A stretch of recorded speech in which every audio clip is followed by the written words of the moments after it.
said I was broke, I get my packages sent to a pickup location and go pick it up from there. I'm homeless and this is how I date. I shower and get ready at the gym, and then I take my stuff to storage since it's not that far. I Uber to and from the date, even though they usually ask to come and pick me up. I don't mention being homeless until the second or third date, but it hasn't been an issue so far. What? If you have a problem with me dating, just remember I'm homeless by choice, and unlike you, I don't have any rent. I don't mention being homeless until the second or third date, but it hasn't been an issue so far. But I thought you were homeless by choice. If you're homeless by choice and you're proud of the fact that you're homeless, why don't you mention it until the second or third date? Let me tell you something. Listen, if you choose to be homeless, that's totally fine. Especially if you don't have kids. Do you? However, for one, if you were proud of it, then you would mention it. And for two, we just have to address the double standard here. If let even from her perspective, if it was a guy and the guy that she was dating while she's homeless was homeless, guaranteed that would be a deal breaker no matter what his justification, what his philosophy was behind it.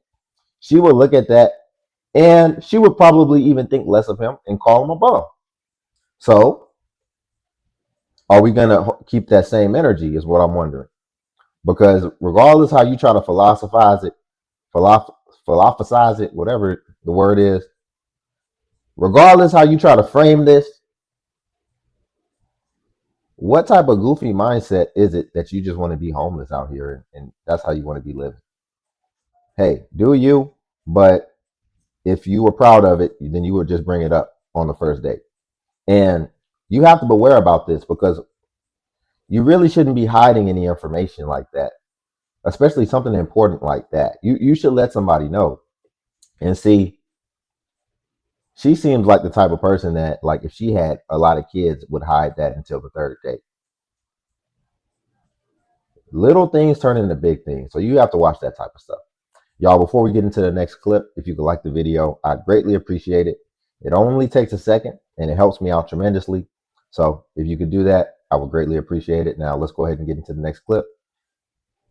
Since I've been living in my car, it's been one of the most degrading, humiliating, and embarrassing things I've ever had to do. Because for those that know me, know that I've always handled my business. I've always taken care of my daughter and busted my butt to make sure I would never, ever, ever be in this position. But the reason why I say it's disgusting is because, number one, I have a bathroom trash can in the backseat with tissue and wipes, stuff like that I have to pee in. You know how disgusting I feel? Do you know how disgusting I feel having to sneak, like, look to this right, look this way, make sure can't nobody see me? And I can only do it at nighttime. I don't do it in the daytime because you can see in my car. So in the daytime, I have to go to gas stations. Anyways, also, climbing over this seat, diabolical. Also, it's cold as hell right now. And I can't just have my car running because gas. Also, I also need an oil change right now because I have had to have my car running like I have. So, also, for me, my pride, my ego, that don't exist. I have to ask, not ask, but it's people offering me showers and stuff, not because I, need one, but it's just like they offer it. Like, you can always come take a shower here. Do you know how this is also humbling? Also humbling. My wife don't understand what she did while she was trying to just focus on destroying me and lying and covering up her lies. She don't know what she did, but I'm gonna tell y'all what she did. See, for one, I'll shout out to her for knowing that just because you're not driving and putting actual miles on your car, just it sitting running somewhere, it still needs to get an oil change. Most women don't know that. Now, let's get on track because she mentioned anybody that knows her knows that she handles her business. The oil change thing lets me know that she probably does handle her business to a certain degree. But anybody that knows me knows that I handle my business. And I do that all the way across the board. Maybe she handles her business in certain endeavors, but let's just flag what doesn't make any sense, right?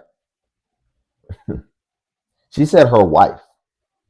So she was married to a woman, but then she said her daughter, which means she has at some point she was with a guy and she didn't handle her business with that guy to either make sure that they were solidified. That should have probably been her husband, or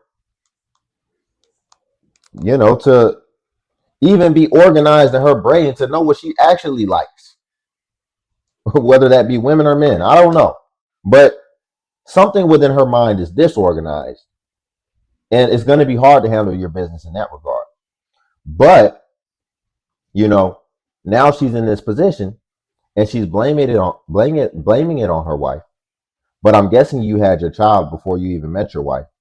Ultimately, it's going to be hard when something catastrophic happens, which it sounds like it happened with her and her wife, and they possibly separated, possibly divorced. But you're gonna be less agile when you have to carry your child with you, and when you have to take care of this responsibility as well. So ultimately, I think we have to improve our threshold and improve our standard of when we're ready for children. Because, like I said, it'll be easier if you're just by yourself. But when you have this child that's dependent on you as well, that restricts your time, for one, your time you're able to work, because you have to be around the child, as well as it's another mouth to feed, it's another expense,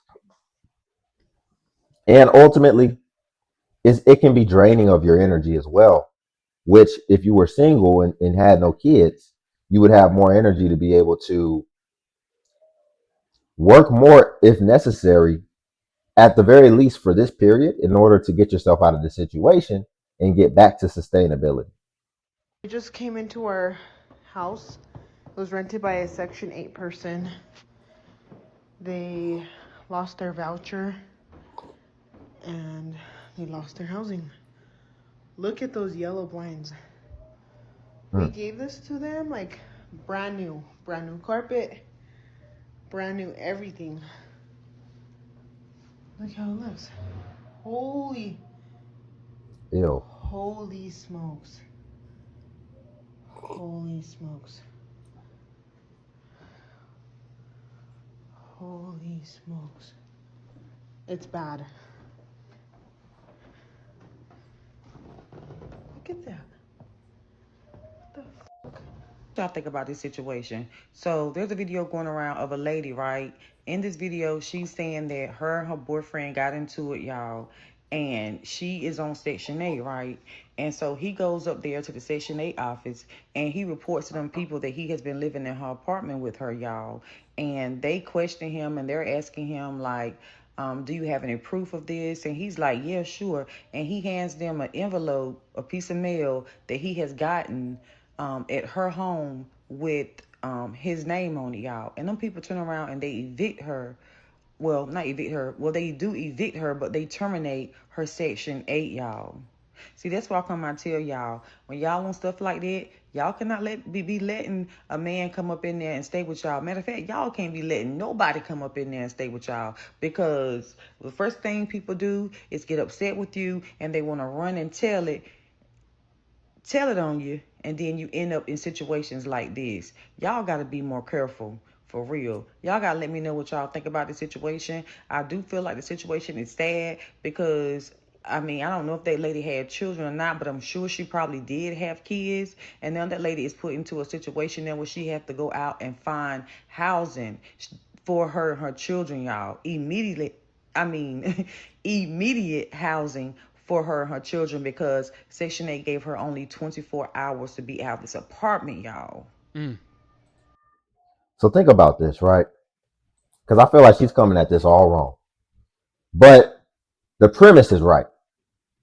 She said, y'all need to be more careful. But she's saying it for all the wrong reasons. Y'all need to be more careful basically because you'll end up losing your benefits. But let's really put this into perspective, right? Clearly, this guy wasn't the father of any of her kids. And she allowed him to be living in the home with her kids, right? But what is revealed is this guy's character. What type of dude do you have to be? You know this woman has kids, and you went and reported her for her to lose her housing just because you're mad at her. So what we've just discovered is this dude is a piece of ish. But what should really flag in our minds is, why did you have this piece of ish in the house with these kids? And if I was the father of these kids, that's what I would want to know. Because things could have been extraordinarily worse than how they ended up. Just this situation, because you had this poor character guy in the house with the kids. So I think that's why the ladies need to be more careful. Not because you're just going to lose your benefits that you're defrauding in the first place, but because you had this dude in the house with your kids, and he's clearly not a good dude. And I don't think she's a good person either. But the kids are innocent. So I think that's what we need to be focused on. And I wish y'all stop telling people that's less fortunate, oh, just go to a shelter, oh, go get a program, oh, go get a voucher. Business these days, but sometimes I just be having to say something. And so I don't want to stitch this creator because I don't want her to feel like I'm bashing her, I'm coming for her in any way. Like, oh my God, I read through her comments and everybody been chewing her up. So I don't want to be another one to chew her up, but I just feel like I have to say this because somebody got to say it. Her video, the title was Section 8 Ruined My Life. Her story that she told was basically she got a boyfriend and she got 2 kids by him, and she had to go on Section 8 because they had an apartment, but I think they couldn't afford it. Like, he couldn't take care of her because Mans went to jail and got a felony, right? After he got the felony, I think she said that she won her little Section 8 voucher. She got her Section 8 voucher. And then she said it ruined her life because her boyfriend, who could not take care of her with the first baby, she went and had a second baby with him. Man's got a felony in the process. And she said that basically she can't live with him on that voucher because, number one, that's not your husband. And number 2, he's a felon. And she's saying basically Section 8 ruined her life because she cannot live with this man. She's not the only person I've ever heard with this story. And I'm not judging her because I know what it feel like. For me, I got food stamps. I'm trying to figure out, and this is not just her, this is mad people that I be talking to. Why is it when you have a baby and you cannot take care of that baby physically, emotionally, financially, you cannot afford, you are struggling to raise one child? What in y'all mind say, let me go have another one? Yep, absolutely. And here's the thing, right? It's funny because she's just telling the story as it was told to her online, right? But when a lot of people tell these stories, they leave out very key details, seemingly purposely. Because, okay, so you're basically deciding to keep having kids with this felon, right? Why don't y'all ever tell us what they went to jail for?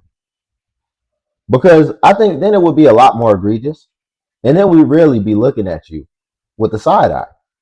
A lot of these felons, man, they be getting felonies for things involving kids, as well as he might have an armed robbery, all type of things, to where it will reveal that you knew this man was dangerous and he was counterintuitive to society. Ultimately, you knew that, but yet you decided that you wanted to live life on the edge, and that's fine if that's what you want to do. But when we start procreating and conceiving and making decisions that then other people have to come and rescue you from, obvious decisions that anybody with a brain will be able to recognize, but then you have to get rescued by other forces, taxpayers, etc., the government, and we can't tell you anything, and also the behavior doesn't change, then we're just kind of left at a stalemate there because, it eventually something's got to give. Eventually something's got to give. So it's going long, y'all. We'll leave it there for today. Want to thank you all for the engagement. If you could like the video now, I greatly appreciate it. Again, also, if you could hype the video. Hype is a new feature that YouTube offers, and it basically helps smaller content creators like myself. And the more you hype, it actually pushes us to the same extent that it pushes the larger content creators. And it looks like right now hype is giving more points than usual. So if you could do that as well, I greatly appreciate it. You just hit the hype button the same way you hit the like button, and then it'll show you my points. But if you can't find it, no worries. The like works just as well. Sometimes the hype button vanishes. And and much appreciation to all the people who used up all their hypes at the beginning of the week. It refills every week. And also Patreon link below if you want to see self-improvement content. But until then, I'll see you on the next video.